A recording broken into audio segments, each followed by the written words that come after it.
अस्सलाम वालेकुम नाज़रीन, प्रोग्राम आज की बात के साथ मैं हूं मज़हर बुखारी। आज हम गुफ्तगू करेंगे पाकिस्तान की ताज़ा तरीन सियासी सूरत हाल पे। मिसाक जमहूरियत का राग अलापते अलापते अचानक वो बौंचाल आया पाकिस्तान की सियासत में जिसकी तवक्को नहीं की जा रही थी। मोहतरमा बेनज़ीर भुट्टो शहीद और मियाँ मोहम्मद नवाज शरीफ साहब ने जो चार्टर ऑफ डेमोक्रेसी साइन किया लंदन में बैठ के,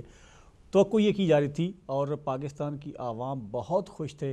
कि अब शायद वो जो 80 और 90 में जो सियासत की गई, जो रस्साकशी की गई, एक दूसरे की लेग पुलिंग की गई, वो शायद अब वो माहौल चेंज हो जाएगा। सियासतदान काफ़ी मैच्योर साबित हुए हैं और ख़ुसूसी तौर पे जब मोहतरमा की शहादत के बाद पाकिस्तान पीपल्स पार्टी और मुस्लिम लीग नून का इत्तेहाद सामने आया, सो ये एक बड़ी अचंभे की बात थी और पाकिस्तान की आवाम ने मसरत का इजहार किया। हालात जैसे भी थे, दहशत गर्दी के ख़िलाफ़ जंग जो है वो ज़ाहिर परवेज़ मुशर्रफ साहब के दौर से जारी थी, लेकिन इन दो पार्टियों का एक प्लेटफॉर्म पे मिल के बैठना आवाम को बहुत पसंद आया, क्योंकि आवाम कभी भी नहीं चाहती कि पार्लियामेंट में या पार्लियामेंट से बाहर और ख़ुसूसी तौर पे जो पार्टीज़ की जो स्ट्रीट पावर होती है, एक अपोजिशन और एक हुकूमत का जो इक़्तिदार और अपोजिशन का जो रोल होता है वो स्ट्रीट पावर तक भी जाता है। सो आवाम ये चाहती थी कि अब बाहमी शेर व शक्कर के साथ सियासत की जाए और हुकूमत की जाए, लेकिन अनफॉर्चुनेटली वो बेल भी मंडे ना चढ़ सकी और कुछ ही दिनों बाद मियाँ नवाज शरीफ साहब और आसिफ जरदारी साहब के दरमियान जो वादे वईद हुए थे, उसके पीछे क्या कहानी थी, क्या स्टोरी थी, जरदारी साहब कहाँ तक सच्चे हैं या मियाँ नवाज शरीफ साहब कहाँ तक सच्चे हैं, लेकिन वो जो बहुत अच्छा इत्तेहाद था जिसको आवाम ने पसंद किया था, वो बहुत जल्द टूट गया। उसके बाद भी पाकिस्तान पीपल्स पार्टी का जो नारा था मफाहमत की सियासत वो जारी रहा। पंजाब में गो के मुस्लिम लीग नून मरकज़ में अलहदा होगी, लेकिन पाकिस्तान पीपल्स पार्टी ने कोशिश ये की कि मुस्लिम लीग नून को साथ लेके चला जाए, जिस तरह वो दीगर सूबों में, सिंध में, बलोचिस्तान में या सूबा खैबर पख्तूनख्वा में जिस तरीके से वो दूसरी पार्टी के साथ चल रहे हैं, उन्होंने कोशिश की कि हम पंजाब में भी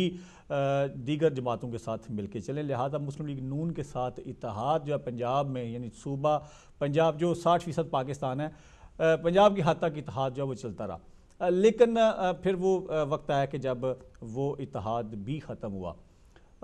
उसके बाद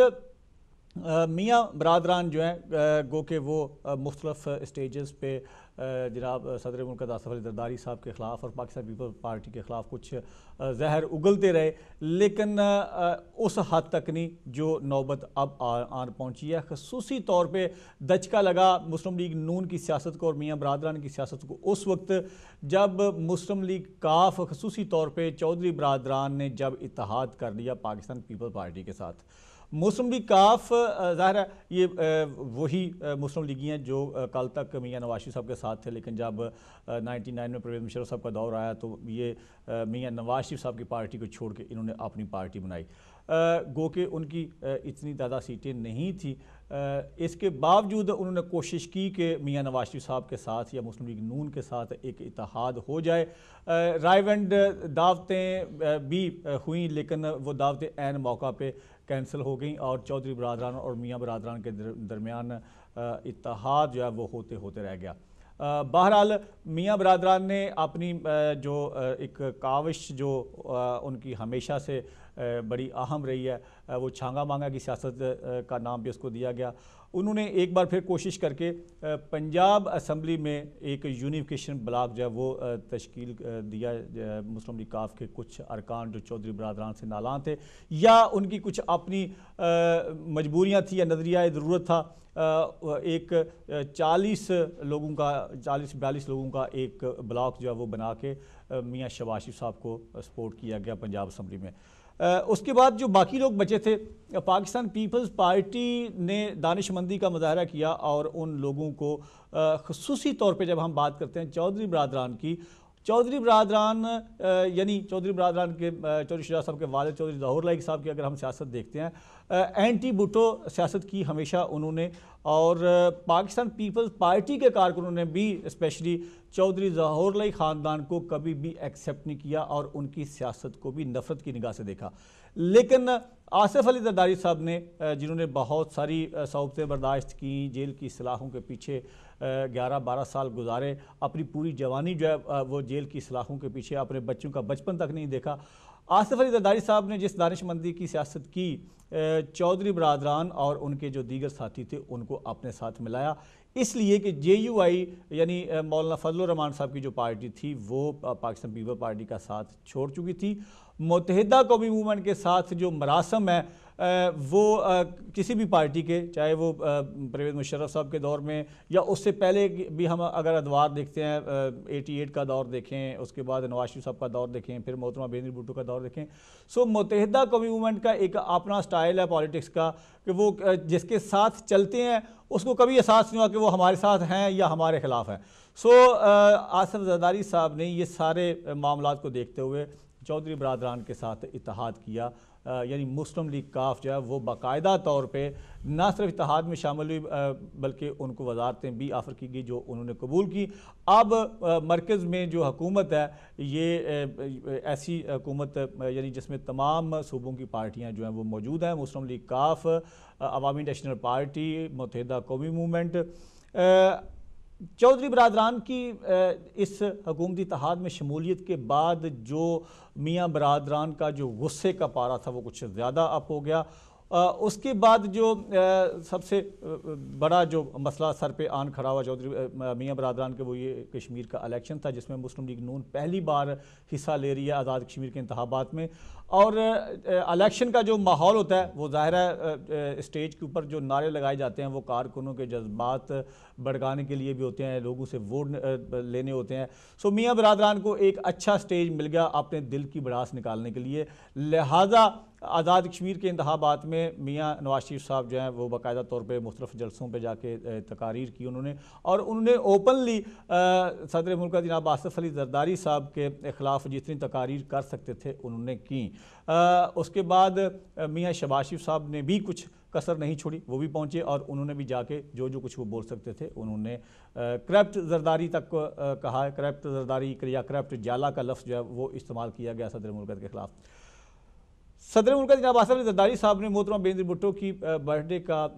केक काटने के लिए जब वो आए नडेरो में, वहाँ पे उन्होंने अपने कारकुनों से जब खिताब फरमाया, उस खिताब में जनाब आसिफ अली जरदारी साहब ने जो 3-4 साल से जो उनकी ज़ुबान बड़ी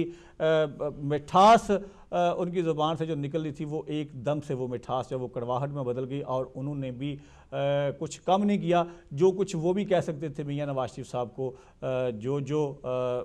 इल्ज़ामात उन्होंने दिल में छुपा के रखे हुए थे वो उन्होंने भी बाहर निकाले। ख़ुसूसी तौर पर दहशतगर्दी के ख़िलाफ़ जो हमारी जंग है जिसमें हमारे 25,000 से ज़ायद लोग जो हैं वो जामे शहादत नोश कर चुके हैं, जिसमें हमारे सिविल लोग, हमारे आर्मड फोर्सेस के जो जवान, जर्नल, ब्रिगेडियर, कर्नल ओहदे के जो लोग हैं। सो उस दहशतगर्दी की जंग को आसिफ जरदारी साहब ने कहा कि हमने हमेशा कहा कि ये जंग हमारी है, हमारे नौजवान वहाँ पे शहीद हो रहे हैं, हमारी मसाजिद में जाके बम फोड़े जा रहे हैं, हमारे दरगाहों में जाके, इमाम बारगाहों में जाके, हमारे बाज़ारों में जाके, हमारी मार्केट्स में जाके लोगों को शहीद किया जा रहा है। तो ये जंग हमारी है, इसके ख़िलाफ़ हमने खड़े होना। लेकिन मियाँ बरादरान ने कभी भी खुल के ना सिर्फ इसकी खुल के मज़म्मत कभी की है बल्कि इस जंग को कभी अपनी जंग नहीं कहा। यही कहा गया कि ये अमेरिका की जंग है। सो उन्होंने कहा कि ये मियाँ नवाज शरीफ साहब की जो सोच है वो एक वही सोच है जो मुल्ला उमर की सोच है, और ये तालिबान के साथ हमदर्दी या जो शफ़क़त या जो माजी में इनके जो गैर मरासम रहे हैं उन मरासम को बचाने के लिए शायद मियाँ नवाज शरीफ साहब जो हैं वो तालिबान की खुल के मुखालफत नहीं कर रहे। बहरहाल ये जो जरदारी साहब की तकरीर थी ये पहली बार ऐसी तकरीर थी जिसके ऊपर पूरा मीडिया जो है वो बौखला उठा। जितने भी सियासी लोग थे वो भी बौखला गए, क्योंकि ये बड़े सख्त लबो लहजा था किसी भी सदर मुल्क की तरफ से। आज हम इस पर भी गुफ्तगू करेंगे कि जनाब आसिफ अली जरदारी साहब ने क्यों ज़रूरत महसूस की कि ऐसे वक्त में जब आज़ाद कश्मीर में इंतखाबात होने जा रहे हैं, आइंदा आने वाले दिनों में सेनेट के इंतखाबात आ रहे हैं, सो आसिफ जरदारी साहब ने ये जो सख्त ज़ुबान इस्तेमाल की इसके पीछे क्या अवामल हैं, क्या ये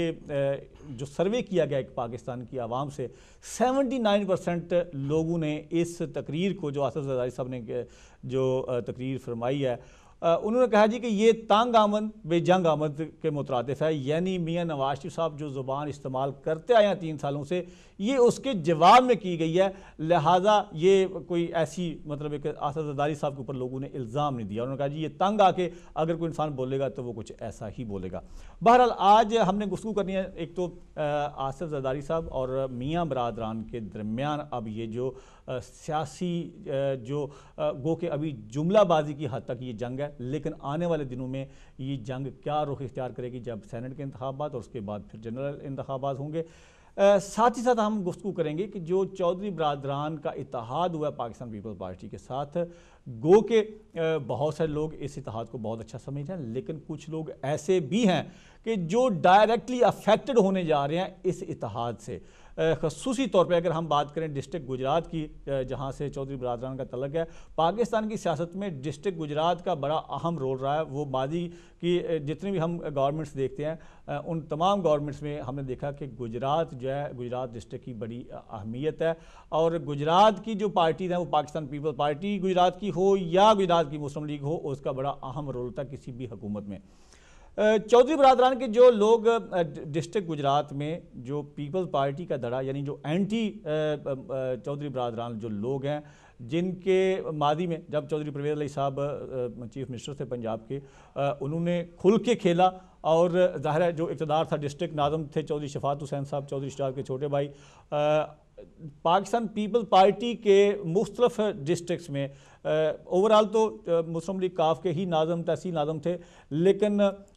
वो डिस्ट्रिक्ट जहाँ पे बड़े मजबूत लोग थे पाकिस्तान पीपल्स पार्टी के, जिन्होंने कुछ सीटें हासिल की, उनमें गुजरात की तहसील खारियाँ, जहाँ से नाज़म का इलेक्शन जीता पाकिस्तान पीपल्स पार्टी ने 2 बार, और फिर उस इलेक्शन के बाद